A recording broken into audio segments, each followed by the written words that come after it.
प्रणाम सगळ्यांना. आत्मवंदन आणि सगळ्यांचं स्वागत आहे आपल्या आजच्या युनिफेडच्या 6व्या धड्यामध्ये.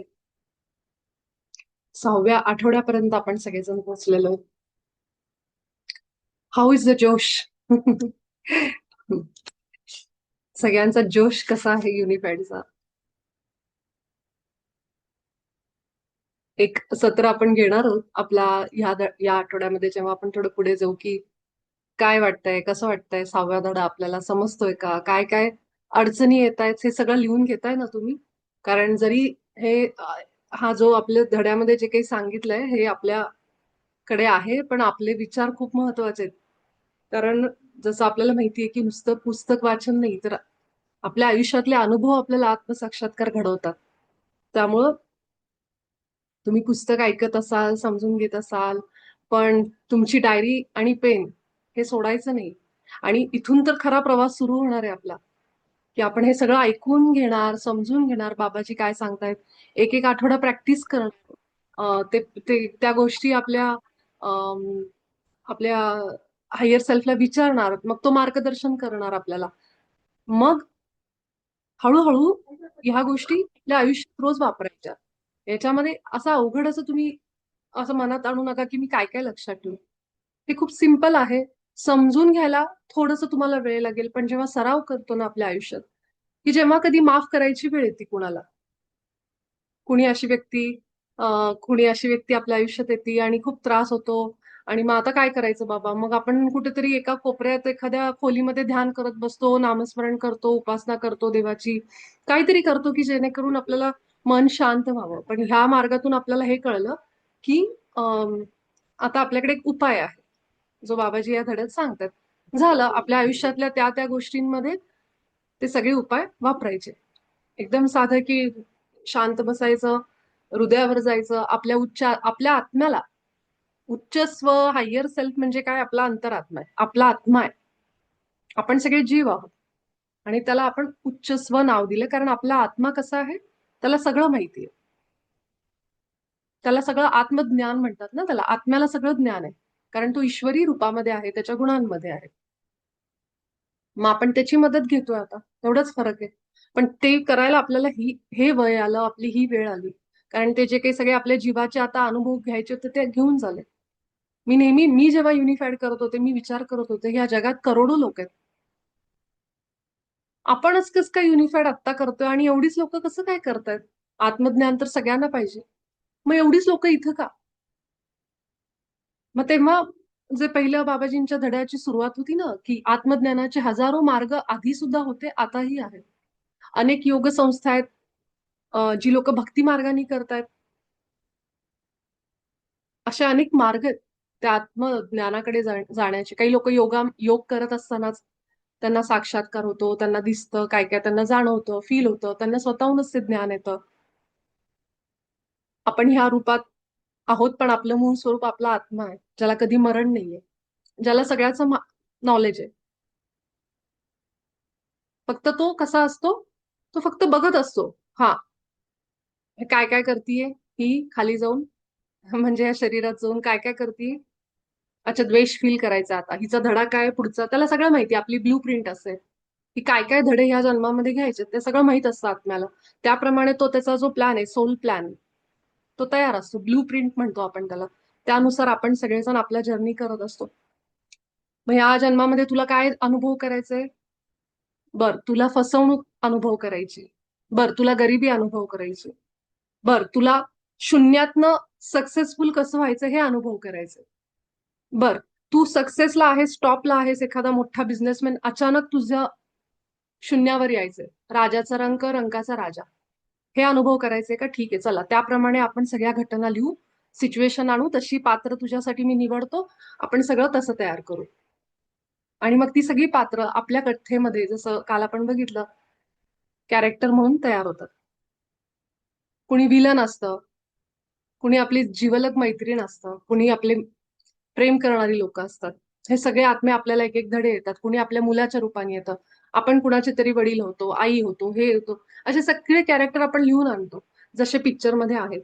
फक्त एवढंच आहे की आपल्या ह्या आयुष्यामध्ये जे पिक्चर मध्ये काम करणारे हिरो आहेत ना, त्यांना एकाच जन्मामध्ये अनेक रोल करायला मिळतात. ह्या पिक्चर मध्ये मी विलन आहे, या पिक्चर मध्ये कॉमेडियन आहे, या पिक्चर मध्ये मी अजून रोमॅन्टिक हिरो आहे. आपलं तसं नाहीये.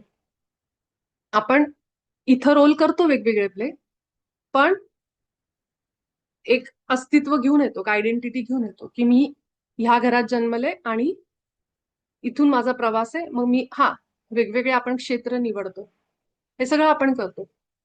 पण काही ज्या अस्तित्वाच्या आपल्या ओळखी आहेत, की कुठल्या घराण्यात जन्म घेतला, कुठे काय केलं, हे सगळं जे आहे ते मात्र ह्या जन्मापुरतं फिक्स आहे.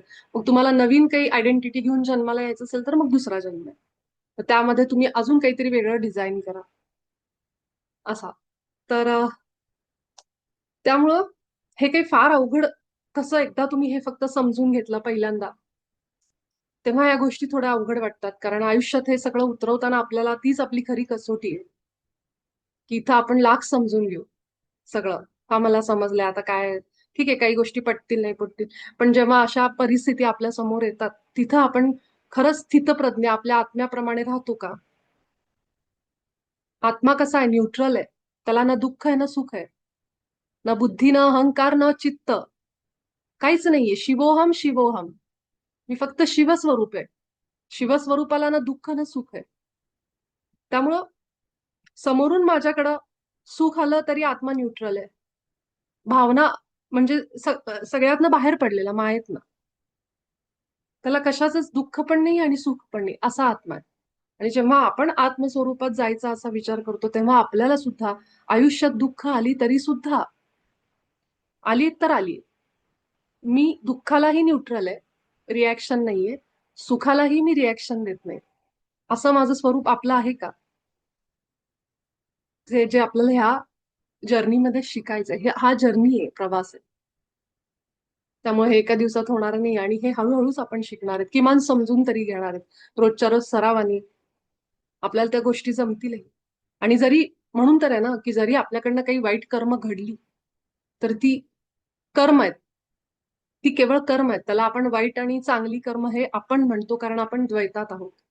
त्यामुळे ते कर्म कसंही असू दे, त्याला करायला, त्या करण्याला पाप पुण्यामध्ये आपण बसवायचं नाही. ते कर्म आहे, तो अनुभव आहे.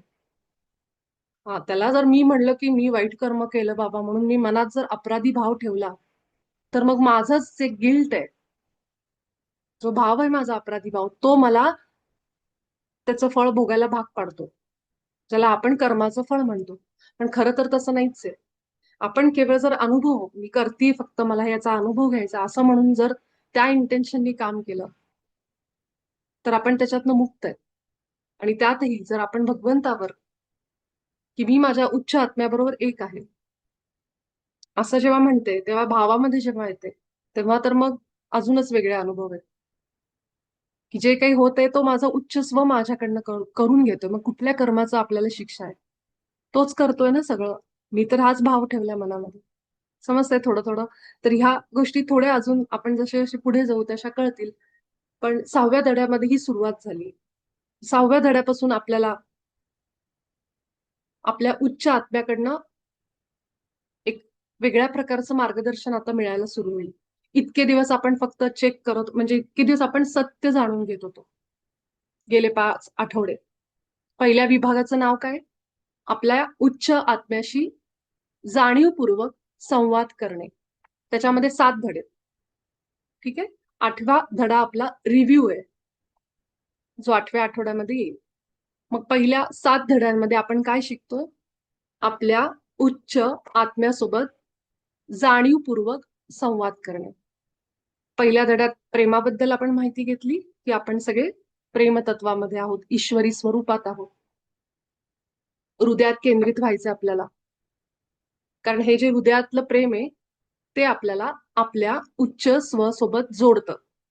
तुम्हाला उच्च स्व सोबत बोलायचंय, संवाद करायचाय, तर हृदयावर केंद्रित व्हावं लागेल.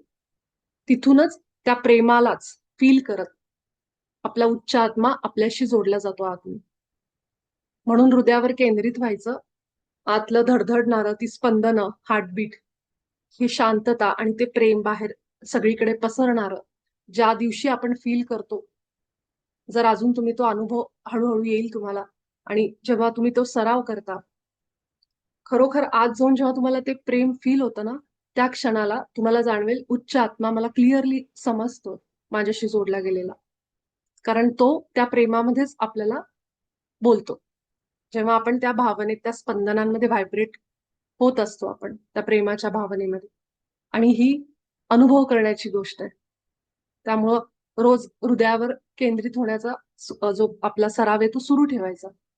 नंतर आपण शिकलो की आपला उच्च आत्मा म्हणजेच आपलंच स्वरूप आहे. आपला आत्मा आहे. ज्याला आपण उच्च स्व असं नाव दिलंय, आपल्या सोयीसाठी नाव दिलंय. त्याच्यानंतर आपण अनिमंत्रित प्रभाव बघितले, काय असतात. आभा स्वच्छ करणे हे बघितलं. संकेत मागितला हे बघितलं. वैश्विक सत्य, एखादं सत्य आपल्याला मिळणं, काहीतरी ऐकू येणं, काहीतरी समजणं, आतून एक विचार प्रकट होणं, माझ्या सध्याच्या परिस्थितीला अनुसरून. 5व्या धड्यामध्ये आपण अनिमंत्रित प्रभाव कसे असतात त्याच्याबद्दल माहिती घेतली आणि त्याचा एक संकेत घेतला. आणि आता आपण 6व्या धड्यात. तर हे सगळे 6च्या 6 धडे आपल्याला आपल्या उच्च स्व सोबत कसा संचार करायचा, संवाद कसं बोलायचं त्याच्याशी हे शिकवतात. इतका सुंदर अभ्यासक्रम आहे. आपल्या खरं तर महाराष्ट्रातल्या आपले जे संत आहेत, त्यांचं जर आपण साहित्य बघितलं, त्यांची जर आपण अभंग ऐकले, ज्ञानेश्वर महाराजांचे असतील, तुकाराम महाराजांचे असतील, तर त्याच्यातून पण आपल्याला हाच बोध होतो की इव्हन तुम्ही करुणाष्टकं जर ऐकली, मनाचे श्लोक, दासबोध असेल, त्यामध्ये हेच दिलेलं आहे. तर हे काही वेगळं नाही, आपल्याला हे सगळं आहे आपल्याकडं. पण जसं युनिफाईड अभ्यासक्रम बाबाजी आपल्यापर्यंत पोहोचवतायत ना, तो एक सिस्टमॅटिक आहे. एवढाच फरक आहे, की आपल्याला हेच सांगितलेलं आहे, पण आता आपल्याला त्याची व्यवस्थित फोड करून आपल्या रोजच्या आयुष्यात हे ज्ञान कसं उतरवायचं, एवढा फरक आहे. आणि तो जरी एखाद्या अ, कुठल्या तरी अशा जीवाकडनं तो हे पुस्तक आलेलं आहे, की जे आपल्या भूमीतले नाहीयेत. तर त्याच्याने आपल्याला फरक पडत नाही, कारण ते शेवटी ईश्वराकडूनच आलेलं आहे आपल्यापर्यंत. त्यामुळे ही जरी वेगवेगळी रूपं असली, ज्ञानेश्वर महाराज, तुकाराम महाराज आणि श्रीराम, श्रीकृष्ण हे सगळे जरी वेगवेगळ्या अवतारांमध्ये असले, तरी ती चेतना तीच आहे, चैतन्य तेच आहे. आणि महाअवतार बाबाजींचं युनिफाईड काय, सगळ्या एकाच तत्वातनं आलेलं आपल्यापर्यंत. हे केवळ आपल्याच कल्याणासाठी आलंय, की काहीतरी करा, पण तुम्ही सुरू करा तुमच्या आयुष्यात. मग तुम्ही अभंग ऐका, तुम्ही कीर्तन ऐका, प्रवचन ऐका, नामस्मरण करा, कुठली तरी तुम्हाला जी आवडती ती साधना, काहीतरी करा, पण आपल्या आयुष्यात बदल करायला सुरुवात करा. आपली शक्ती आपल्या हातात घ्या. कशातून तरी तुम्हाला तो मार्ग मिळू दे, जिथून तुम्ही ह्या मायेमधून, संसारातून, हे संसार जगत त्याच्यापासून डिटॅच होऊन स्वतःच्या आत्मज्ञानाकडे जा. आत्मज्ञानाच्या मार्गाला पकडा. कुठला तरी तुम्हाला तो मार्ग असू दे. म्हणून बघा ना, आता एवढ्या करोडो लोकांमध्ये किती ग्रुप झालेले आहेत. काही लोक ह्यांना फॉलो करतात, काही लोक त्यांना फॉलो करतात, काही लोक वेगळ्या संस्थेला. प्रत्येकाने आपली संस्था, आपला एक असं एक कुटुंब निवडलंय. साधना जे करतात त्यांच्याबद्दल बोलते, जे आत्मज्ञानावर आहेत, की त्यांचे ग्रुप्स तयार आहेत. ते त्या लोकांबरोबरच बसतात. कारण ही, जसं आपला माईंचा व्हिडिओ तुम्ही बघितला असेल, सुषमाबाईंचा, अकाउंट असावं लागतं त्या बँकेमध्ये.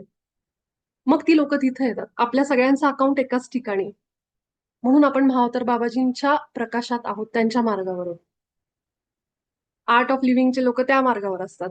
अजून काय सहज योग त्या मार्गावर, क्रियायोग करणारे त्या मार्गावर. त्यांचे ग्रुप्स, त्यांच्या सोल फॅमिलीज बरोबर ते कुठल्या तरी मार्गाने निवडतात आणि राहतात. मग जेव्हा मी युनिफाईड करायचे, जेव्हा मला हा प्रश्न आला, तेव्हा मला त्याचं उत्तर हळूहळू मिळत गेलं, की प्रत्येकाने आपापलं एक अकाउंट काढलेलं असतं बँकेमध्ये. त्या अकाउंटनुसार ती लोक तिथं जमतात, एकत्रपणे हे सगळं मार्ग निवडतात आणि स्वतःच्या आयुष्यात ते बदल करायला सुरू करतात. आपल्या सगळ्यांची वेळ आहे, म्हणून मी पहिल्यापासून म्हणायचे, की आपण सगळे एका बोटीमध्ये बसून प्रवास करतोय. तीच लोक इथं जोडली जातील, तीच लोक युनिफाईडचा अभ्यास सुरू करतील, ज्यांची ती वेळ आलेली. आणि बरोबर बाबाजींचा प्रकाश जिथं जिथं पोहोचतोय, ज्या जीवांच्या आत्म्यांपर्यंत पोहोचतोय, ते आत्मे त्या दिशेने, प्रकाशाच्या दिशेने येतात आणि टिकून राहतात शेवटपर्यंत आणि बदल करून घेतात आपल्या आयुष्यात.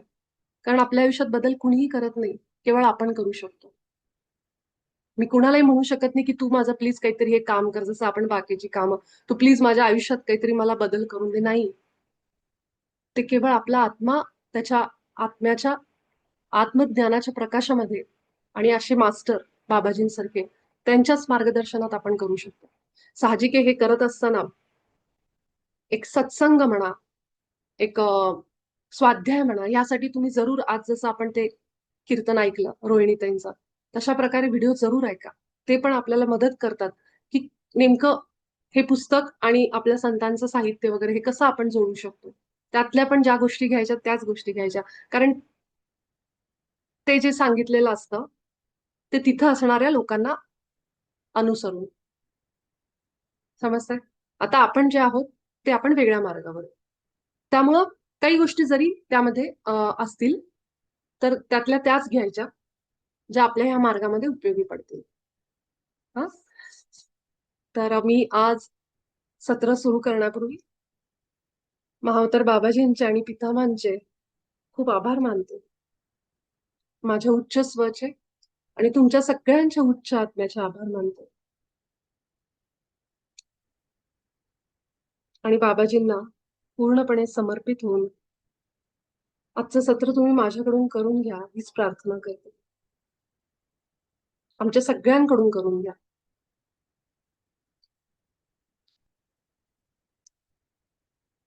तर मी अपेक्षा करते अशी, की तुम्ही सगळेजण आभा स्वच्छ करणं, हे जे आपले रोजचे सराव आहेत, जरी मी ते सांगायचे विसरले, तर रोजच्या रोज दिवसभरामध्ये करत असाल. सोबतच तुम्ही प्रेम हृदयात फील करणं रोजच्या रोज, हृदयावर एकाग्र होऊन आणि ते प्रेमाची एनर्जी बाहेर पाठवणं. ती बाहेर पाठवताना तुम्हाला ते फील झालं पाहिजे, की तुमच्या पेशींमध्ये सुद्धा ते प्रेम गेलेलं आहे. तुम्ही जिथं बसलाय त्या खोलीमध्ये संपूर्ण आपल्या सृष्टीला, आपल्या देशाला, आपल्या पृथ्वी मातेला, ब्रह्मांडाच्या बाहेर जिथं-जिथं तुमची चेतना जाऊ शकते, बुद्धी जाते, जिथं तुमचे विचार जाऊ शकतात, त्या सगळ्या ठिकाणी ते प्रेम पाठवा. आणि ते पाठवताना जसं बाबाजी म्हणतात, की केवळ एक मानसिक हे नाहीये, तर तो अभ्यास आहे. फील करा एनर्जी, की आपल्या हृदयातून त्या लहरी अशा बाहेर पडतात. कारण आपण जितकं देतो, तितके आपल्याकडे अकल्पित आपण ज्याची कल्पना नाही केली, अशा पद्धतीने ते आपल्याकडे पुन्हा येईल. आणि केवळ ह्याच्यासाठी नाही, की ते आपल्याकडे पुन्हा यावं. पण खरोखर आपण प्रेम आहोत. त्यामुळे आपलं ते काम आहे महत्वाचं, की जो प्रेमाचा सोर्स आहे, स्रोत आहे, तर तो काय करणार? प्रेमच बाहेर टाकणार. त्यामुळे आपण ते करावंच. त्यातून आपण स्वतःला फील करतो, की मी हेच स्वरूप आहे, कारण मी प्रेम पाठवते. त्यामुळे मी प्रेमच आहे, हे आपल्या रोजच्या रोज लक्षात राहिलं पाहिजे. तर जेव्हा-जेव्हा तुम्हाला असं आतून वाटतं, की मला थोडं चिडचिडेपणा झाला, एकदम माझा मूड खराब झाला, काहीतरी असं झालं, त्यावेळी तुम्हाला उच्च आत्मा सांगत असतो, की आभा स्वच्छ कर आणि लॉक कर. आणि ते झाल्या-झाल्या तुम्ही नेहमी लक्षात ठेवायचं एक वाक्य, की माझ्या आजूबाजूच्या विचारांना मी प्रेम आणि प्रकाश पाठवते. आणि त्यानंतर आपण त्याच क्षणाला अगदी 2 मिनिटाचा अभ्यास आहे हा फक्त. कुठेही तुम्ही करू शकता. की ते केल्यानंतर लगेच तुम्ही तुमच्या हृदयातून प्रेम आणि प्रकाश पाठवा. हे असे अभ्यास आहेत ना, की आपल्याला वाटतं ह्याच्याने काय फरक पडतो. पण हे इतके जबरदस्त आहेत, पॉवरफुल आहेत, की तुम्ही बाकी सगळे अफर्मेशन बंद करू शकता. जर तुम्ही म्हणत असाल तर. आणि हे सुरू करा. आपल्या शरीरासाठी असेल, माझा ईश्वर, आरोग्य मी सुद्धा आहे. प्रत्येक ती गोष्ट फील करत म्हणा, जी तुम्हाला पाहिजे आहे. आणि तुम्हाला तो फरक जाणवेल. म्हणजे हे अफर्मेशन असे की ते डायरेक्ट आपल्या हृदयात जातात. आणि एक सत्य आहे हे, जे आपल्या आयुष्यात फरक करणारच. पण त्याच्यासाठी रिपिटेशन करणं दिवसभरामध्ये. आभा, ऑरावर जास्त लक्ष ठेवणं, ह्या गोष्टी करायला पाहिजे. तर आपण काल 6वा धडा बघत होतो. सत्यासहित क्षमा करणे. नावातच खूप गोष्टी कळतात, की असं का म्हणलंय बाबांनी, की सत्यासहित क्षमा करा. सत्याला पकडा आणि मग क्षमा करा. असं बाबाजी का सांगतायत आपल्याला? तर पहिल्या काही पॅराग्राफमध्ये आपण चेक केलं. आपण बघितलं,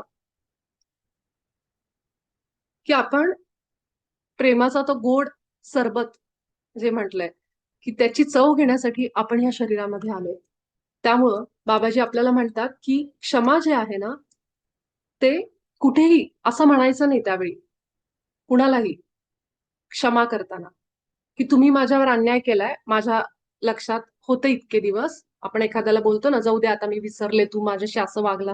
आपल्या भाषेमध्ये आपण म्हणतो ना, जाऊ दे तू जे काही वागला असशील किंवा वागली असशील ते तुझ्यापाशी. मला माहिती तू तू असं केलं माझ्या बाबतीत, पण मी आता ते सगळं विसरायला तयार आहे. हे जी आपले वाक्य आहेत ना, ती सुद्धा म्हणतात बाबाजी, की हा एक भ्रम आहे आपला. कारण आपल्याला कुणीही आपल्या अनुमतीशिवाय त्रास देऊ शकत नाही. कशामुळं? कारण आपण तो त्रास त्रास समजून घेतो. ती खरं परिस्थिती आहे. जो माणूस ते करतो त्याला आपणच सांगतो, की तू मला तो अनुभव दे. आणि हे सगळं तुम्ही या शरीरात बसून नाही समजून घेऊ शकत. ह्यासाठी आपण आत्मज्ञान घेत आहोत हे लक्षात ठेवणं गरजेचं आहे. त्यामुळे हे सोपं नाहीये. आजच मला एका ताईनी मेसेज टाकला. त्यांचं मी टॅरो रिडिंग केलं आणि त्यांना काही त्यांच्या प्रॉब्लेम विषयी सांगितलं. त्या ताईंनी मला मेसेज टाकला, की कसं आपण प्रेम पाठवायचं सांगा मला मॅडम. बाबाजी तर म्हणतात प्रेम द्या, प्रेम द्या. अशा लोकांना कसं प्रेम पाठवायचं? मी त्यांना म्हटलं कालचा धडा ऐका, 6वा धडा तुम्ही बहुतेक ऐकला नाहीये. त्यामध्ये उत्तरं मिळतील. की कुणावर आपण तक्रार करतोय, कुणाला दोष देतोय आपल्या आयुष्यात, हे सगळं संपतं जेव्हा आपण आत्मज्ञानाच्या मार्गावर येतो. आपल्याला कायम मला कुणीतरी त्रास देत आहे ही जोपर्यंत आपल्या डोक्यात भावना आहे, जोपर्यंत हा विचार आहे, तोपर्यंत आपल्यावर अन्याय होतो. ह्या विक्टिम कॉन्शियसनेस मध्ये ज्याला आपण म्हणतो, की ज्या अशी बुद्धी किंवा असं एक व्यक्ती की ज्याच्यावर अन्याय होतोय, विक्टिम कॉन्शियसनेस अशी चेतना, त्याच्यामध्येच आपण राहतो. आणि मग तिथं काय होतं, आपली शक्ती आपण लूज करतो. आपण शक्ती दुसऱ्याच्या हातात दिली. माझी फ्री विल तिथं संपते. आणि फ्री विल हा आपला अधिकार आहे. स्वतंत्र इच्छाशक्ती. म्हणून बाबाजी इथे सांगतायत, की ती अशी इच्छाशक्ती आहे ज्याच्यामध्ये ईश्वरही हस्तक्षेप करू शकत नाही. आणि कुणालाच तो अधिकार नाही, की तुम्हाला येऊन त्या माणसाने त्रास द्यावा. हे सगळ्या गोष्टी आपणच अननोईंगली आपले अधिकार एखाद्याच्या हातात दिलेले असतात, की तू माझ्या स्क्रिप्टमध्ये, माझ्या पिक्चरमध्ये तू हे काम कर. हे आपण काल बघितलं. म्हणून इथं एक जे वाक्य लिहिलंय, की द्वेषापासून मुक्त व्हा. द्वेष करणं, राग करणं, ह्या सगळ्या भावनांपासून मुक्त व्हा. कारण ह्या भावनांमध्ये आपण हजारो वर्ष राहिलोय. अनेक जन्म आपण ह्या भावनांमध्ये घालवले आणि त्याचे गुलाम बनून राहिलो. पण आता ती वेळ आली, ज्यावेळी आपल्याला हे समजायला लागेल, की कसं हे काम करतं सगळं आणि कशा ह्या गोष्टी आपल्या आयुष्यात ह्या सायकलमध्ये आपण आहोत ना जन्म मरणाच्या. हे कसं आपल्याला हे ज्ञान मुक्त करतं त्याच्यातून. जीवनातल्या सर्व तक्रारी संपवणे अगदी सोपे होते जेव्हा तुमच्या लक्षात येते की हा सगळा एक भ्रम आहे. हे वाक्य लक्षात ठेवा, की आपल्याला वाटतं की कुणीतरी आपल्यावर अन्याय करतंय, पण असं नाही. हे सगळे मूर्खपणाचे विचार आहेत असं बाबाजी आपल्याला सांगतायत. त्याची ही कारणं आहेत. आत्ता जरी आपल्याला हे थोडं जड जात असेल समजून घ्यायला, तरी केवळ आपण ऐकू, समजून घेऊ आणि जेव्हा आपण सराव करायला लागू, थोडं अजून ह्याच्यामध्ये पुढे जाऊ, तेव्हा आपल्याला काही गोष्टी आपोआप उलगडत जातील. तर आपण इथपर्यंत आलो होतो.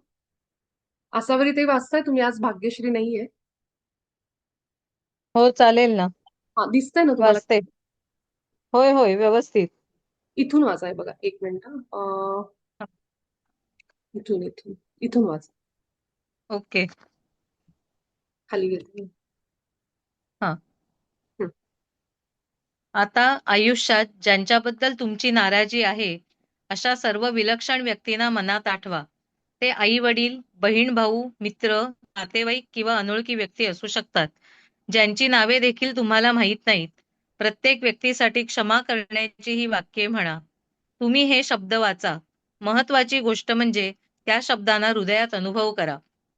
आज रात्री जेव्हा तुम्ही झोपायला जाता, तेव्हा अशा सर्व लोकांचा विचार करा, ज्यांच्याबद्दल मनात आत्ता राग आहे आणि ज्यांच्याबद्दल आत्ता मनात काहीही नाराजी नाही असे तुम्हाला वाटते, पण कधीतरी नाराजी होती. प्रत्येकाचा चेहरा डोळ्यासमोर आणा आणि तुमच्या हृदयातून त्यांना प्रेम पाठवा. मनात म्हणा, म्हणजे त्यांचं नाव, मी तुम्हाला माझ्या हृदयातून प्रेम पाठवतो. माझ्या पूर्णत्वाला संपवणे तुमच्यासाठी अशक्य आहे हे मला माहीत आहे, तरीही मी तुम्हाला क्षमा करतो. हा सराव तुमचे अंतःकरण अत्यंत शुद्ध करेल. अशा प्रकारे जेव्हा तुम्ही प्रेम देण्यास सुरुवात करता, तुमचे संपूर्ण अस्तित्व तुमच्या सभोवतालच्या सर्वांकडून आणि सर्व गोष्टींकडून प्रेम घेण्यासाठी खुले होते. हा अभ्यास केल्यानंतर गोड सरबताप्रमाणे मिळणाऱ्या समाधानी, आनंदी, शांत, तरीही उत्साही ऊर्जेचा आनंद घ्या. क्षमा करणे आणि क्षमाचे खरे स्वरूप समजून घेणे. एक मिनिट, कुठे वर गेलं का? हा. क्षमा करणे आणि क्षमेचे खरे स्वरूप समजून घेणे हा या अभ्यासक्रमाचा मुख्य पाया आहे. सुरुवातीपासून द्वेष हा तुमचा मालक आहे आणि तुम्ही त्यांचे गुलाम. द्वेषाने तुमची विचारसरणी विकृत केली आहे. त्याने तुम्हाला नरकात ठेवले, जिथे तुम्ही स्वर्गात राहण्यासाठी बनला होता. हे सत्य खोलवर समजून घेण्यासाठी हा धडा दररोज वाचा. प्रत्येक वाक्य हळूहळू वाचा. त्यावर विचार करा, त्याला हृदयात उतरवा. आता मी एवढे एक्सप्लेन करते की जसं आपण काल हा. बघितलं की बाबाजी सांगतात की तुम्ही परवानगी देता म्हणून ती लोक आपल्या आयुष्यात येतात आणि आपल्याला दुःखाचा किंवा सुखाचा जो काही अनुभव आहे तो अनुभव देतात. तर ह्यासाठी असं म्हटलं गेलंय की अं, इथं जे वाक्य लिहिलंय ना की मी आत्ताही परिपूर्ण आहे, नेहमीच होतो आणि नेहमीच असेल. कारण आपण सगळेजण ईश्वराच्या प्रतिमेत आहोत. जर त्या दृष्टीने बघायला गेलं तर आपल्या परिपूर्णतेला कुणीच अं, संपवू शकत नाही किंवा थांबवू शकत नाही किंवा त्याचा भंग करू शकत नाही. असे आपण आहोत. पण आपण काय आहे, ह्या शरीरात येतो, ह्या मायेत येतो, ह्या भौतिक आपल्या आयुष्यात येतो आणि हे अनुभव घेतो आणि त्याला खरं समजून बसतो. आणि मग एखादी व्यक्ती जेव्हा आपल्याला कुठलाही असा अनुभव देते तेव्हा आपल्याला असं वाटतं की ह्या माणसाने माझ्या आयुष्यात हे त्रास करून मला दिला, मला माझं नुकसान केलं. पण जर आपण आत्मस्तरावर जेव्हा विचार करतो तेव्हा आपल्याला कुणीही आपल्या परवानगीशिवाय ह्या गोष्टी करू शकत नाही. म्हणून बाबाजी असं म्हणतात की आयुष्यामध्ये आत्ता ज्यांच्याबद्दल आपल्या मनामध्ये नाराजी, ज्यांनी आपल्याला दुखावलंय, त्रास दिलाय, पैशाने असेल, मानसिक असेल, अशी कुठलीही माणसं असतील जी सहज रस्त्यावरनं जाता जाता सुद्धा धक्के लागतात, भांडणं होतात, ती भांडणं कुठल्या स्तराला जातात आपण बघतो. तर ही अशी सगळी जी लोक आहेत, उगाचच जाता जाता कुणाचा धक्का लागला, असे एखादा माणूस की ज्याचं नावही माहित नाही, असं होऊ शकतं का? काहीतरी आहे त्या माणसाबरोबर, काहीतरी धडा आहे, काहीतरी त्याचं देणं आहे, काहीतरी एनर्जी एक्सचेंज आहे, एनर्जी राहिलेली ती पूर्ण करण्यासाठी तो धडा मिळतोय. असा उगीच करोडो लोकांमध्ये दोनच लोकांचे धक्के लागून भांडणं होणार, रस्त्यावर दोघांचीच गाड्या समोरासमोर येणार आणि तिथल्या तिथं थोडे का होईना वादविवाद होणार, भांडणं होणार, तेवढेच. तुम्ही बघा हे किती नाटकीय वाटतं, ड्रामा वाटतो. करोडो लोकांमध्ये तीच लोक एकमेकांसमोर यावीत, जाता जाता एकमेकांचे धक्के लागावेत, प्रवासामध्ये एकमेकांबरोबर भांडणं व्हावीत. आजूबाजूला इतकी लोक असतात पण त्याच दोन लोकांमध्ये का सुरू होतं वादविवाद? ह्या सगळ्याला कारण आहे. ह्या सगळ्याला कारण आहे. तिथं जेव्हा दोन लोकांची भांडणं होत असतील तेव्हा ती बघ्याची भूमिका जी लोक घेतात ती कुणाच्या मध्ये जात नाही. ते फक्त प्रयत्न करतात की फार टोकाला जाऊ नये, हाणामाऱ्या होऊ नये. पण ते कुणाला बरोबर म्हणणार आणि चूक म्हणणार? कारण ते दोघं जे भांडतात ते त्यांच्या त्यांच्याच एनर्जीमध्ये भांडतात, त्यांचं त्यांचं सुरू आहे. अगदी तसं आपल्याला माहित नाहीये की कोण लोक माझ्या आयुष्यात येत आहेत, का भांडतायत, का असा त्रास देतात. पण आपण तो दोष देत देत देत देत इतके त्या त्रासामध्ये बुडतो. खूप आपल्याला वाटतं मला खूप काहीतरी झालंय, मला खूप काहीतरी लोकांनी खूप छळ केलाय माझा, असं म्हणून आपण स्वतःला इतकं शक्तिहीन करून टाकतो, जी की प्रत्यक्षात तशी परिस्थिती नाहीये. हे बाबाजी सांगतायत आपल्याला. तर जेव्हा आपण अशा सगळ्या लोकांना क्षमा करतो, तो कसा क्षमा करायचा? तर ही वाक्य बाबाजी आपल्याला सांगतात की जेव्हा तुम्ही अशा लोकांचा विचार करता की ज्यांच्याबद्दल राग आहे आणि अशी लोक की ज्यांच्याबद्दल आत्ता आपल्याला वाटतंय की माझ्या मनात काही राग नाहीये, पूर्वी होता, त्या सगळ्या लोकांना आठवा डोळ्यापुढे. त्यानंतर त्यांना तुमच्या हृदयातून प्रेम पाठवा. त्यांची नावं घ्या मनामध्ये किंवा चेहरे आणा डोळ्यापुढे, नाव माहित नसेल तर. आणि मग त्यांना म्हणा, मी तुम्हाला माझ्या हृदयातून प्रेम पाठवतो. माझ्या पूर्णत्वाला संपवणे तुमच्यासाठी अशक्य आहे हे मला माहीत आहे. तरीही मी तुम्हाला क्षमा करतो. काय जबरदस्त पॉवरफुल वाक्य आहे, की माझ्या पूर्णत्वाला संपवणारी शक्ती तुमच्यात नाहीये. कुणीच संपू शकत नाही माझ्या पूर्णत्वाला. कारण मी ईश्वरी प्रतिमेत आहे. त्यामुळं तुम्ही मला कुठेही हानी पोचवू शकत नाही, असं त्या वाक्यातून सांगायचंय. तरीही मी तुम्हाला क्षमा करतो. म्हणजे इथं आपण त्या माणसाच्या हातात आपली शक्ती देत नाही. जेव्हा मनानी आपण एखाद्याला असं म्हणतो ना, की तुझ्यामुळं मला त्रास झाला, तेव्हा खरं तर आपण मानसिकरित्या आपली सगळी लगाम, आपलं रिमोट, जसं बी.के. शिवानी सांगतात, की आपलं रिमोट त्या माणसाच्या हातात देतो, की तू धर आणि पाहिजे ते चॅनल चालव, मी त्याप्रमाणे अभिनय करून दाखवते. तू कॉमेडी चॅनल दाखवलं, मी हसणार. तू नाच म्हटला, मी उठून नाचणार. तू म्हटलास मला थोडी ट्रॅजेडी बघायची, मी रडायला सुरुवात करणार. हे आहे आपली पॉवर क्लेम करणं, की जिथं आपण त्याला सांगतोय आपल्या डोळे बंद करून हृदयात जाऊन त्या सगळ्या आत्म्यांना, तुम्ही तर तेच काम करताय जे मी तुम्हाला करायला सांगितलं, आणि माझं जे पूर्णत्व आहे त्याला तुम्ही संपवू नाही शकत, हे मला माहितीये, तरी पण मी तुम्हाला क्षमा करतो. हे आपण त्याला म्हणतो. आता इथं एक वाक्य बघा, की तुम्हाला हृदयातून प्रेम पाठवतो. हे वाक्य का म्हणायचं? कारण पहिल्याच कालच्याच आपल्या भागामध्ये बाबाजींनी सांगितलंय, की क्षमा करणे म्हणजेच प्रेम देणे. की आपण सगळे प्रेमाच्या तत्वातून आलेलो आणि काही गोष्टी आपल्याला माहित नाहीये. तर क्षमा करणे म्हणजे उगाचच त्याला सांगणे, की तू माझ्यावर अन्याय केलायस, म्हणजे त्याला सगळी पॉवर दिल्यासारखी आपली. मग फ्री विल नाही आपल्याकडं. ह्याचा अर्थ तुम्ही गुलाम बनून राहण्यासाठी आलायत का? आपल्याला जर स्वतंत्र इच्छाशक्ती दिलीये, ह्याचा अर्थ माझ्या इच्छेमुळे तुम्ही मला त्रास देतात. नाहीतर तुम्ही मला त्रास देण्यासारखे, तुम्ही माझ्यापेक्षा शक्तिशाली नाहीयेत, असा अर्थ आहे त्याचा. की माझी इच्छा आहे म्हणून तुम्ही मला त्रास देतात, म्हणजे ती शक्ती आपल्या हातात आहे. मग अशा वेळी आपण त्याला प्रेम पाठवतो, म्हणजेच क्षमा करतो. जरी इथं पुढे एक वाक्य लिहिलंय, तरीही मी तुम्हाला क्षमा करतो. हे कशासाठी? कारण आपल्याला ते फील व्हावं जेव्हा आपण असं म्हणतो. तर क्षमा करणं म्हणजे काय? मी जर आता ठरवलं मला आसावरी ताईंना क्षमा करायचं, तर मी डोळे बंद केले, हृदयावर गेले, आसावरी त्यांचा चेहरा आठवला आणि मी क्षमा करते, क्षमा करते. म्हणजे नेमकं काय करते? त्याच्या मुळाशी जा बरं. म्हणजे नेमकं काय करते क्षमा करते म्हणजे? त्यांनीच्याकडून जे काही घडलेलं आहे, ते मी सगळं विसरते आणि ठीक आहे. तुम्ही पण ईश्वराच्या रूपात आहात, मी पण ईश्वरी रूपात आहे. त्यामुळे मी तुम्हाला प्रेम पाठवतो. म्हणजे क्षमा करणं ह्याच्या जर आपण मुळाशी गेलो तर प्रेमच आहे. जेव्हा आपल्या हृदयातून खरोखर एखाद्या अशा माणसाबद्दल प्रेम निघायला लागतं, ज्यांनी आपल्याला खूप त्रास दिलाय आत्तापर्यंत, तेव्हाच खरी क्षमा होते. नुसतं म्हणून होत नाही बरोबर. आपण लाख म्हणू की मी माफ करते, माफ करते, माफ करते. जोपर्यंत आपण फील करत नाही ना, की तो पण माणूसच आहे, काहीतरी असेल माझं त्याच्याबरोबर, असे आपल्या मनात विचार येतात. जाऊ दे, मी करून टाकते एकदाचं माफ. हे म्हणतो आणि ते जेव्हा आतून फील व्हायला लागतं, तेव्हाच खरी ती क्षमा आहे. म्हणजे क्षमा हा शब्द आहे, पण त्याच्या मागे जी भावना आहे ती प्रेमाचीच आहे. म्हणून इथं असं लिहिलेलं आहे. तर ह्या पुढं आपण जो सराव करणार आहेत, या आठवडाभर, तो हाच असणार आहे. अशा सगळ्या लोकांना आपल्या हृदयात आपण आठवणार. जरी सुरुवातीला बरोबर येतंय, मला खूप राग आहे, मी नाही क्षमा करू शकत, असं एखाद्याला वाटू शकतं. जे की ठीक आहे, जबरदस्ती नाहीये. पण किमान बरोबर तरी आपण हा सराव सुरू करू. काही लोक अशी असतात, की ज्यांनी आपल्याला खूपच त्रास दिलाय आणि मग त्यावेळी आपण हे जे लिहिलेलं आहे, ते थोडंसं आपल्याला पटणं अवघड जातं. मग अशा वेळी आपण त्यांना इच्छा असून पण माफ करू शकत नाही. ते इतकं आतपर्यंत गेलेलं असतं, इतकं आतपर्यंत.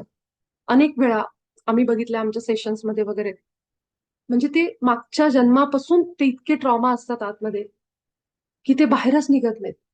त्या माणसाचं ज्या व्यक्तीबरोबर असतं ना सुरू, जे काही त्यांचं, आपण ह्याला नाटकच म्हणू, ते कॅरेक्टर प्ले इतकं सिरियस झालेलं असतं ते, की खरोखर अवघड असतं. त्या आतमध्ये ज्या जखमा झाल्यात त्या इतक्या सहजासहजी भरत नाहीत. मग अशा वेळी आपल्याला हा सराव खूप दिवस करावा लागतो. तर त्याबद्दल पण पुढे एक आपण वाचू. हा, जेव्हा तुम्ही हे सुरू करता असं म्हणणं आणि त्या लोकांना पाठवणं, तेव्हा तुम्ही खरोखर काही चमत्कारच म्हणू आपण त्याला, अशा काही गोष्टी घडतील तुमच्यासोबत. आपल्याच ग्रुपमधल्या ताई आहेत, ज्यांना हे व्हायच्या आधीच आम्ही करायचो काही अशा गोष्टी, जेव्हा हे आम्ही प्रॅक्टिसेस करायचो, त्यांना लगेच अनुभव आले त्याचे, कधी किती वर्ष न बोलणारी लोक सुद्धा अचानकपणे फोन करून बोलायला लागली. तर हे का घडतंय? अचानक त्या लोकांना आपल्याबद्दल फोन करणं, आठवण येणं आपली, टेलिपॅथी, असं हे सगळं व्हायला लागतं. त्याचं कारण हे की आपण जी प्रेमाची एनर्जी बाहेर टाकतोय ना, ती हवेत नाही जाते कुठे. बाबाजी म्हणतात त्या लहरी बाहेर त्यांच्यापर्यंत पोहोचतात. तर हे लक्षात ठेवा, आपला एक एक विचार, आपली एक एक व्हायब्रेशन्स, ही प्रेमाची एनर्जी, ऊर्जा आहे, ऊर्जा. त्या ऊर्जेमध्ये अणुरेणू आहेत. ती दिसत नाही आपल्या डोळ्यांना. वायफाय दिसत नाही पण चालू आहे. मोबाईलची व्हायब्रेशन्स दिसत नाही पण मोबाईल पकडतच बरोबर लहरी. तशी ही एनर्जी आपल्यातनं बाहेर पडते जेव्हा आपण तो भाव फील करतो हृदयात. त्या माणसापर्यंत ते जातं. त्याला कळतं त्या आत्म्याला की कुठून तरी मला प्रेमाची एनर्जी येते, ती ह्या व्यक्तीकडनं. आपलं सबकॉन्शियस बरोबर त्याला कनेक्ट होतं. आपण सबकॉन्शियस मध्ये ऑलरेडी सगळे कनेक्टेड आहोत. आपण जोडलेले आहेत. कुठे जोडलेले आहेत? आईन्स्टाईननी सांगितलेल्या त्या एकीकृत क्षेत्रामध्ये, जिथे आपल्या सगळ्यांची चेतना एकत्र, ज्याला कलेक्टिव्ह कॉन्शियसनेस, सामूहिक चेतना म्हणतो, तिथं आपण सगळेजण एकच आहोत.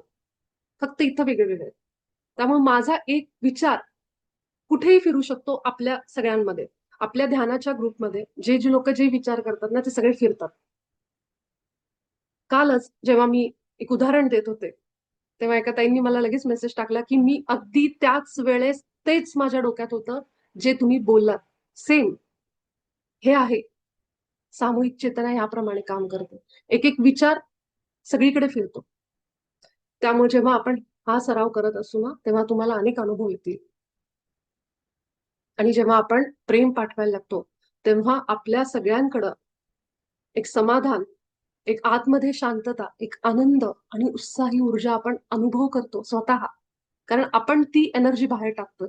लाख त्या माणसाबरोबर माझी दुश्मनी, माझा तो एकदम कट्टर शत्रू आहे, पण मी त्याला ह्या क्षणाला जेव्हा मी प्रेम पाठवायला सुरू करते, तेव्हा मला स्वतःला खूप आनंद फील होतो.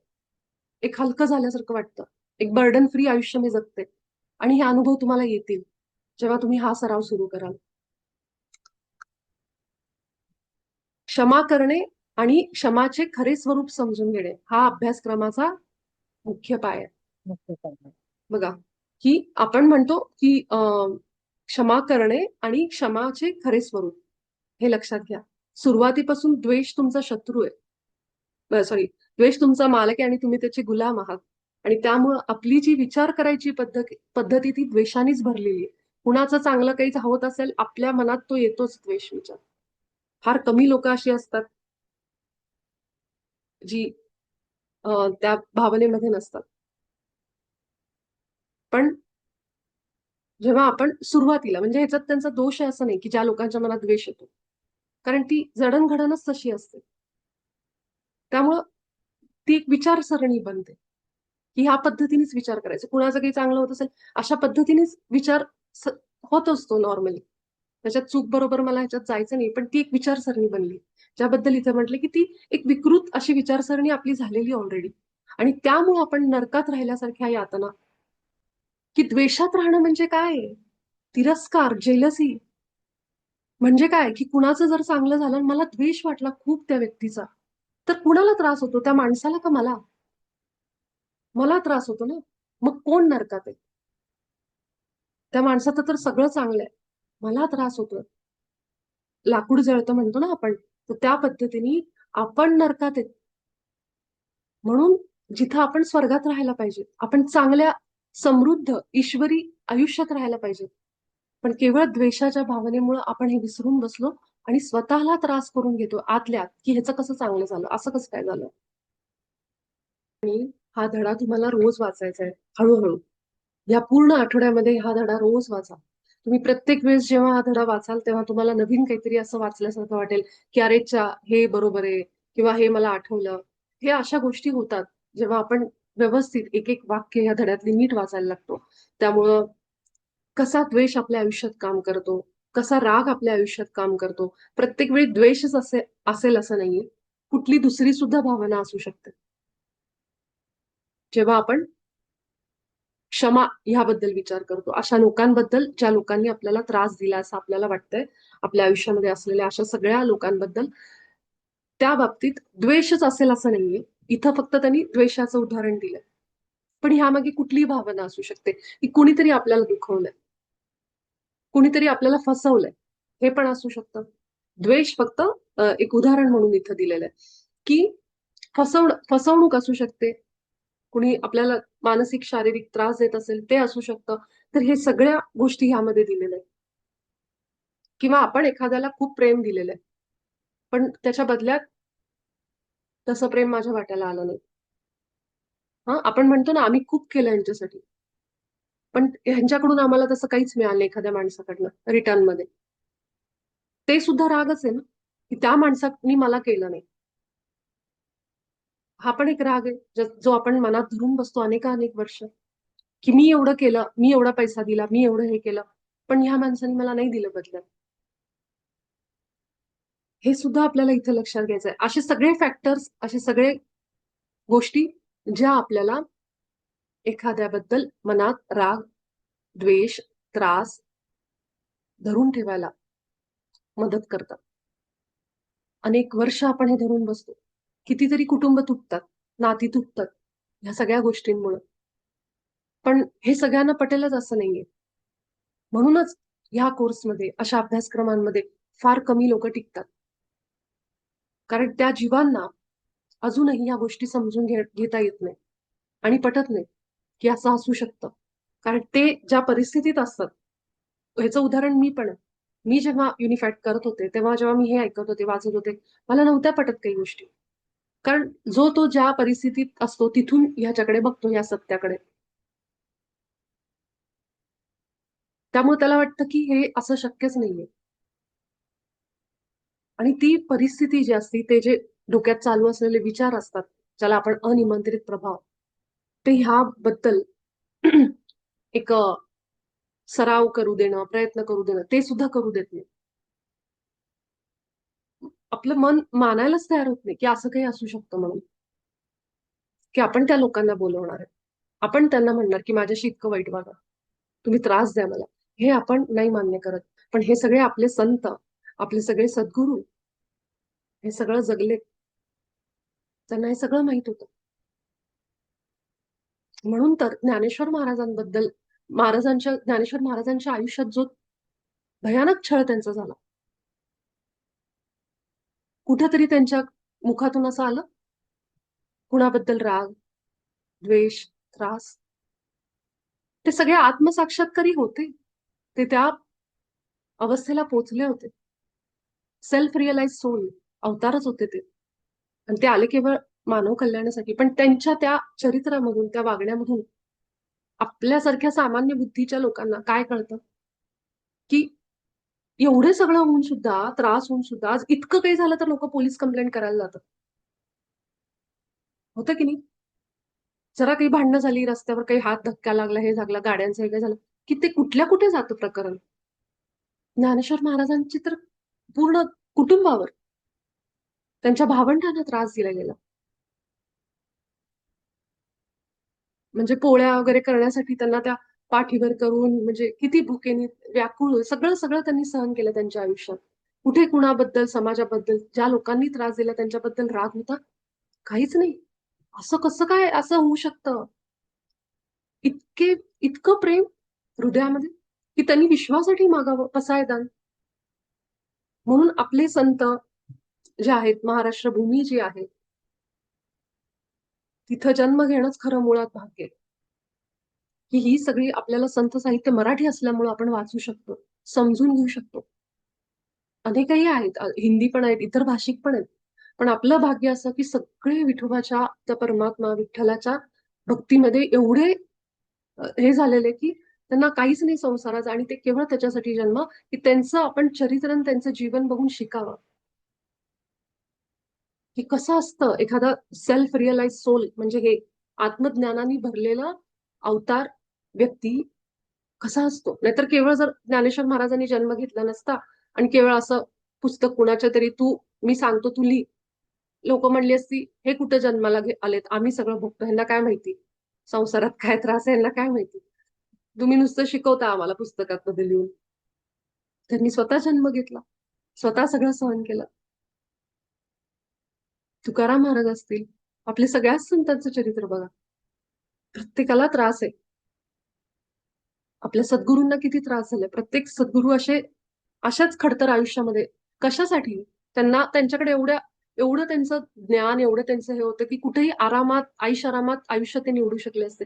पण दाखवायचं होतं की पुढच्या येणाऱ्या काळातल्या लोकांना की तुम्ही शरीरातून आता विचार करणं बंद करा, की आत्मस्तरावर जा.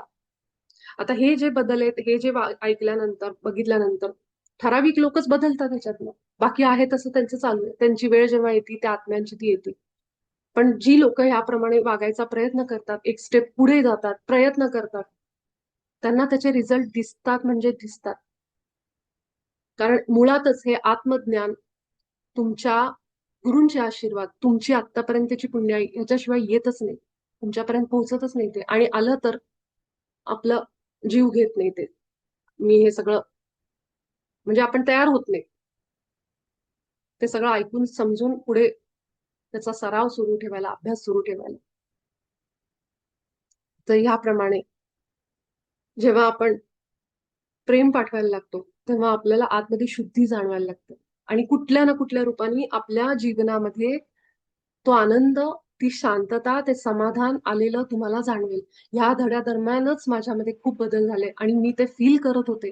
जेव्हा जेव्हा त्या व्यक्तींना मी डोळ्यासमोर आणायचे. अनेक ठिकाणी कॉर्पोरेटमध्ये असताना ह्या गोष्टी घडतात, की कुणावर तरी राग आहे, कुणीतरी असं केलं, तसं केलं, हे होतं नोकरीच्या ठिकाणी. तशा अनेक प्रवासातनं मी गेले होते. त्यामुळं जेव्हा जेव्हा मी ते सगळं करायचे ना, मी खरंच सांगते, कुठून कुठून पुन्हा पुन्हा लोक जोडली जायची. अचानक फोन यायचा. अशा लोकांचं जे बोलणं बंद होतं. अशी खूप गोष्टी घडल्या आहेत ह्या दरम्यान. आणि मुळात तो आनंद मी फील करत होते. तो उत्साह, एक वेगळीच एनर्जी जाणवत होती. जेव्हा हा सराव मी करत होते तेव्हा.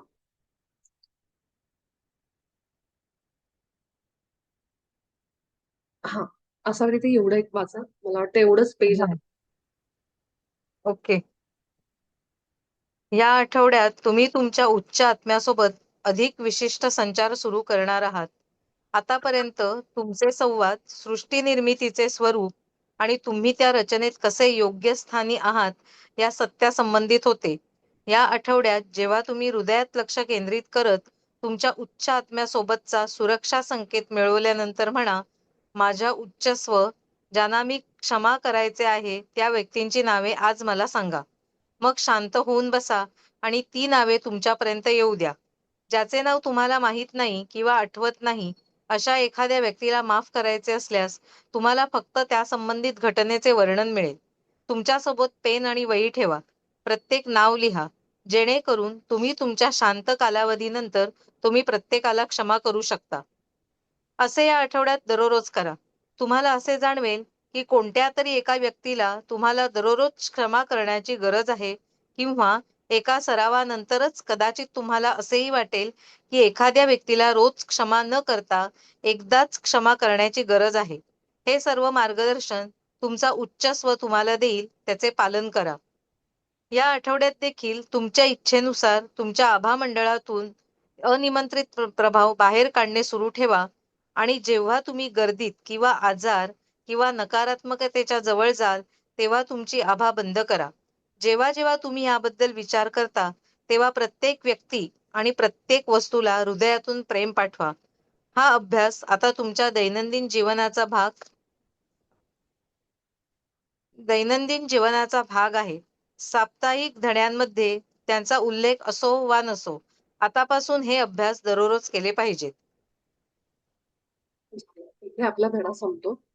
सो शेवटच्या आपल्या पॅराग्राफ मध्ये आपल्याला बाबाजी सांगतात की या आठवड्यामध्ये आपण आपल्या उच्च आत्म्यासोबत विशिष्ट, स्पेसिफिक असे आपण आता संवाद करायला सुरू करणार आहोत.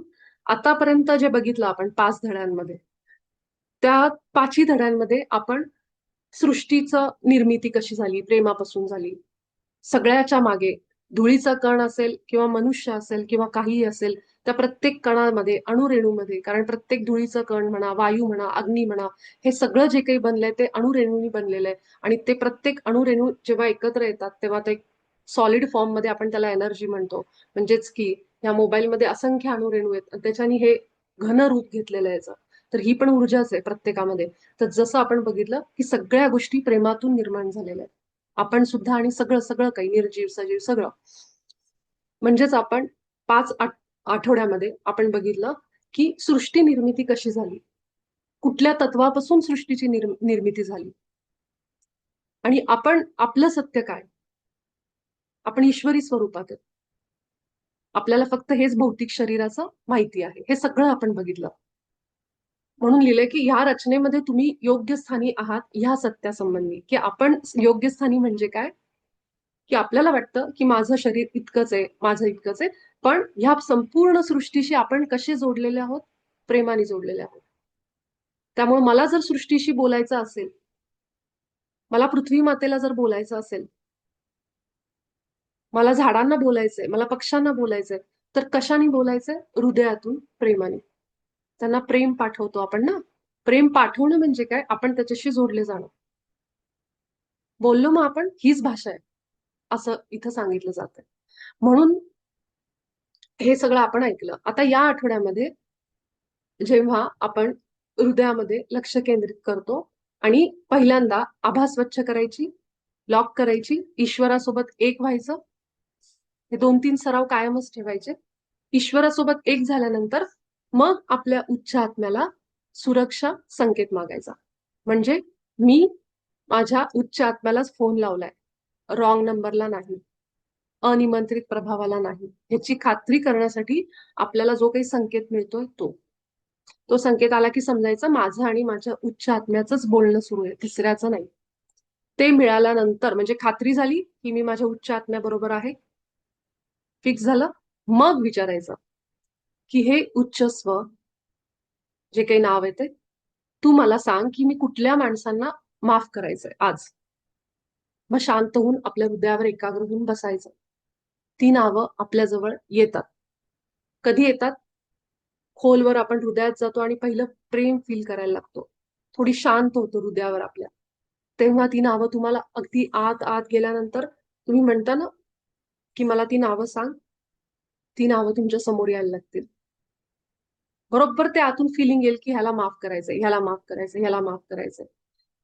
अशा लोकांची जेव्हा नावं आठवत नाहीत, आपल्याला लक्षात नसत, पूर्वीची नावं असतात खूप. किंवा एखादा प्रसंग घडलेला असतो रस्त्यावर जाताना, कुठेतरी काहीतरी झालेलं असतं. शाळेतल्या, कॉलेजेसमधल्या घटना खास करून. कारण त्याला खूप वर्ष लोटलीत. खूप पूर्वीच आहे ते. त्यावेळेस त्यांची नावं आपल्याला लक्षात राहत नाहीत. अशा लोकांचा मग ती घटना दाखवली जाईल आपल्याला. डोळ्यापुढे ते दृश्य येईल. कधीतरी कुठल्या तरी साली घडलेली ती घटना आहे ना, ती अशी डोळ्यापुढे तुमच्या क्लिक होईल. आपल्याला वाटेल सुद्धा, अरे एवढं जुनं का आठवलं मला? ते जुनं यासाठी आठवलं की तुम्हाला अजूनही तुमच्या आतमध्ये खोलवर ती जखम आहे. आणि ती तुम्ही सोडली नाहीये, ती तुम्ही धरून बसलाय. ज्याचा तुम्हाला त्रास होतोय. मला आत्ता नाही जाणवते असं बसल्या बसल्या. पण खोलवर ते आहे. आपल्या सबकॉन्शियसला सगळं माहित असतं. आपल्या उच्च स्वला सगळं माहित असतं की कुठे या जीवाला अजून तगमग आहे. ह्याचं काय अजून शिकणं राहिलंय. ह्याला अजून काय करायचंय, कुणाला माफ करायचंय, हे त्याला सगळं माहित असतं. त्यामुळं ते दाखवलं जातं. मी तुम्हाला विषय निघालाय म्हणून माझं एक स्वप्न सांगते, याच दरम्यान पडलेलं. एक व्यक्ती होती, ज्याच्याबरोबर माझं इतकं काही चांगलं रिलेशन नव्हतं. आणि मला स्वप्नामध्ये दाखवलं गेलं की ह्याच धड्यादरम्यान की मी बसले होते कुठे, तर ती व्यक्ती माझ्या समोर आली आणि मी खूप जोरजोरात त्या माणसाला बोलती, रागारागात. तुम्ही असं केलं, तुम्ही तसं केलं, असं माझा आवाज खूप वाढलाय, मी खूप चिडचिड करतेय त्यांच्यावर. आणि ती व्यक्ती अशी माझ्या समोर थांबली आणि ती व्यक्ती मला जोरजोरात बोलती, पण मला ऐकूच येत नाहीये. ते म्यूट झाल्यावर बोलतात ना, सेम तसं मी बघितलं. ती व्यक्ती पण त्याच तावातावात मला काहीतरी सांगतीये, बोलतीये, काय असेल, पण माझ्या कानापर्यंत पोहोचत नाहीये. हे स्वप्न मला या दरम्यान पडलं होतं. आणि ते व्यक्तीचं जेव्हा मी ते स्वप्न बघितलं, मला कळलं की मला काय दाखवलं गेलंय. दुसऱ्या दिवशीपासून मी तो सराव सुरू केला आणि मी खरंच सांगते, मी एवढी त्या एनर्जी मधून बाहेर आले की मी विसरूनच गेले की माझ्या बाबतीत असं काही त्या व्यक्तीबरोबर होतं म्हणून. आणि मी जेव्हा, जोपर्यंत मी खरं हृदयातून माफ नाही केलं ना, तोपर्यंत मला ते सोडत नाही नव्हतं. कारण आपल्याला वाटतं की अरे हे झालंय, पण जर अजूनही कुठेतरी खोलवर खोलवर आहे ना एखादं, आपल्याला ते कळतं, बरोबर कळतं. तर तरी सुद्धा स्वप्न पडतात, तरी सुद्धा ते दाखवतात आपल्याला ध्यानामध्ये. ती नावं दाखवतात. ते फिलिंग येतं, विचार येतो असा आतून, जाणीव होते आपल्याला. त्यामुळं इथं फसवणूक नाही चालणार. इथं प्रामाणिकपणाच नसेल माफ होत, हरकत नाही, वेळ घ्यायचा तोपर्यंत ते आपल्याला समजतं. आपलाच आत्मा आहे ना, त्याला माहिती. त्यामुळे वेळ घेत पण करायच्या त्या गोष्टी. आणि जेव्हा त्या माणसाचे आवाज माझ्यापर्यंत पोहोचत नाही, ह्याचा अर्थ तू त्यांचं ऐकतच नाहीयेस. तू केवळ स्वतःच बोलतीस, स्वतःच दुःख सांगतेस. त्या व्यक्तीचं जे दुःख आहे ते तू ऐकून घेतलं पाहिजे. त्या व्यक्तीलाही काहीतरी दुःख आहे, तुझ्यामुळे काहीतरी त्रास आहे, जो तुला तुझ्या कानापर्यंत पोहोचत नाहीये. तू केवळ स्वतःच्या दुनियेत आहेस, फक्त स्वतःचा विचार करते. त्या माणसाचा नाही करत आहे, जो तो व्यक्ती सुद्धा ईश्वराच्याच प्रतिमेत बनलाय. आणि जे काही तुझ्या आयुष्यात घडतंय त्या माणसासोबत, ते तूच करायला सांगितलंय त्याला. हे तू विसरती, म्हणून तुला असं वाटतं की माझाच खूप त्रास आहे, म्हणून तूच बोलती रागारागामध्ये. पण त्या माणसाकडून येणाऱ्या ज्या भावना आहेत ना,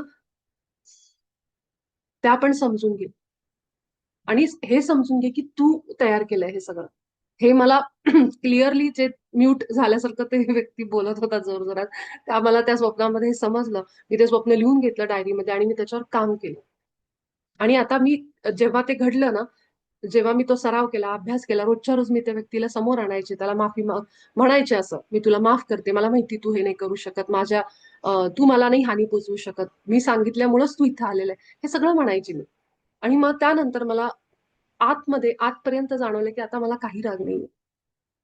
तर हे होतं की आपण फ्री होतो, लक्षात ठेवा. आपण फ्री होतो, मुक्त होतो ह्या सगळ्या यातनांमधून. नरक यातना म्हणल्यात बाबाजींनी, आणि खरंच तसं आहे.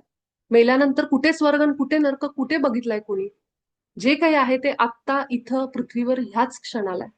हाच तो स्वर्ग आहे ज्याची आपण अनेक वर्ष झालं वाट बघतोय, की कधी ते युग येणार, सतयुग श्रीरामांचं, की जिथं आपण ते सगळं भोगणार, बघणार.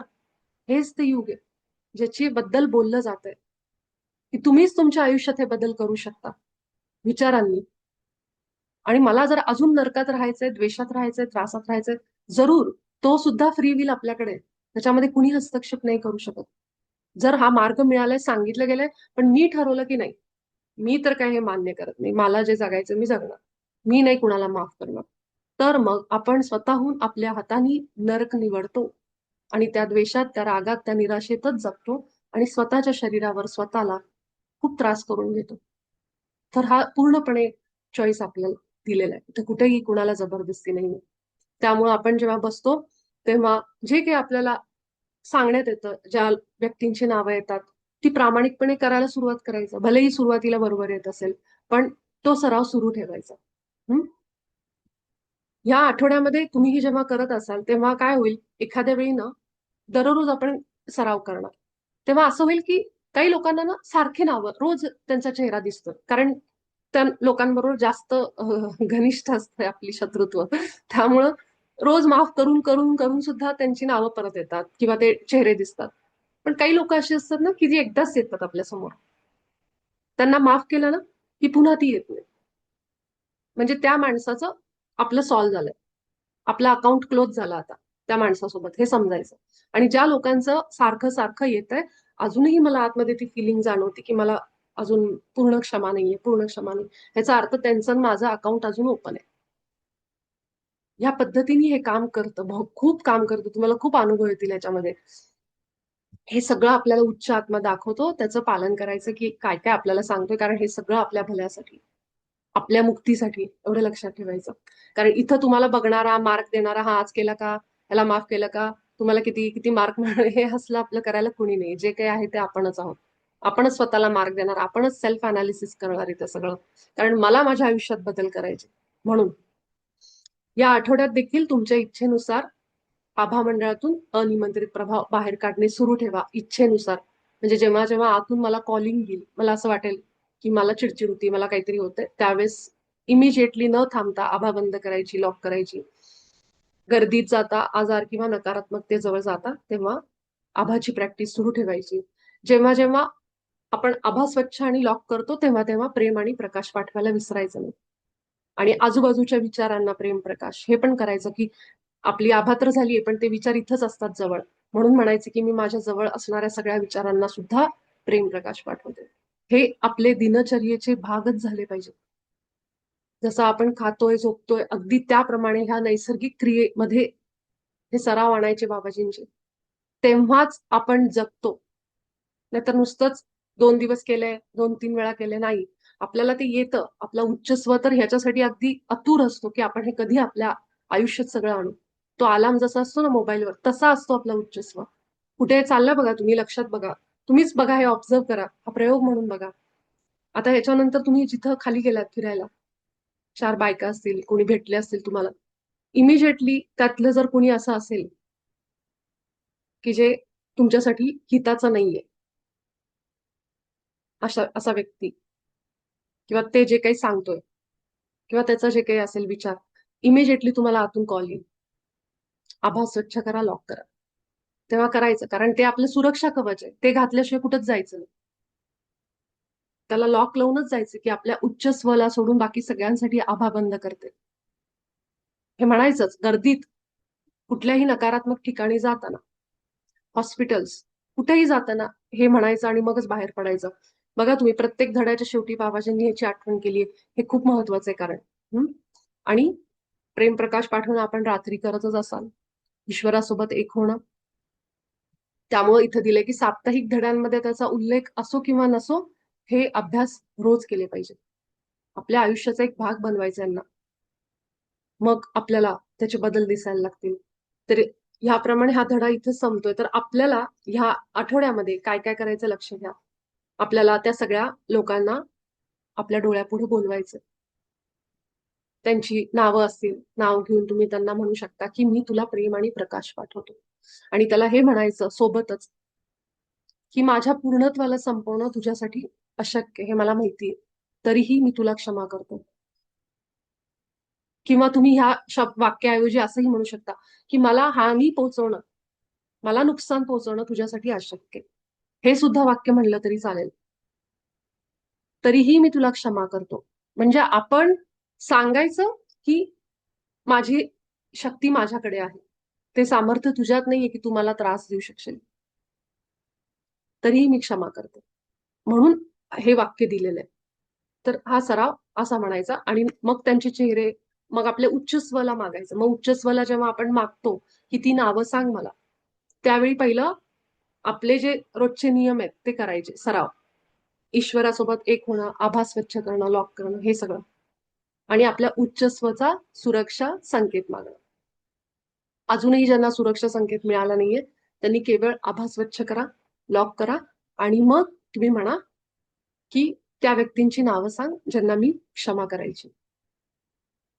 आणि मग तुम्ही त्यांना ती जी वाक्य आता आपण बघितली वरची, की मी तुम्हाला माफ करते, मला माहितीये तुम्ही मला हानी पोहोचवू शकत नाही, असं म्हणून त्यांना माफ करायचं तिथं. ठीक आहे. तर ह्या पद्धतीने सत्यासहित क्षमा करणं. आता तुम्ही युट्यूबवर किंवा इतर ठिकाणी जे क्षमा करणं, क्षमा ध्यान वगैरे असं होतात, त्यामध्ये असं जर सांगितलं असेल तर छानच आहे. नसेल तर हे वाक्य ऍड करून त्या लोकांना क्षमा करा. हा धडा ऑलरेडी आपल्या त्या डॉक्युमेंटमध्ये ऍड केलेला आहे. सावकाश पुन्हा पुन्हा आपल्याला आठवडाभर वेळ आहे. तर पुन्हा वाचा हळूहळू. काहीही डाऊट असेल तर आपण येणाऱ्या आठवड्यामध्ये तसं सत्र घेणार आहोत. त्यावेळी तुम्ही विचारा जरूर. तुमचे काही व्ह्यूज असतील, तुम्हाला काही वाटतंय, काही असतील, तर तुम्ही ते जरूर शेअर करा. आणि मला आवडेल की सगळ्यांचे ह्याच्यावर एक आता, कारण हे असा धडा आहे की जिथं अनुभव यायला सुरुवात होतील त्याबद्दल. आणि इथं प्रश्न, शंका येऊ शकतात. म्हणून असं काही असेल तर आपण सत्र घेणार आहोत त्याच्यावर नक्कीच.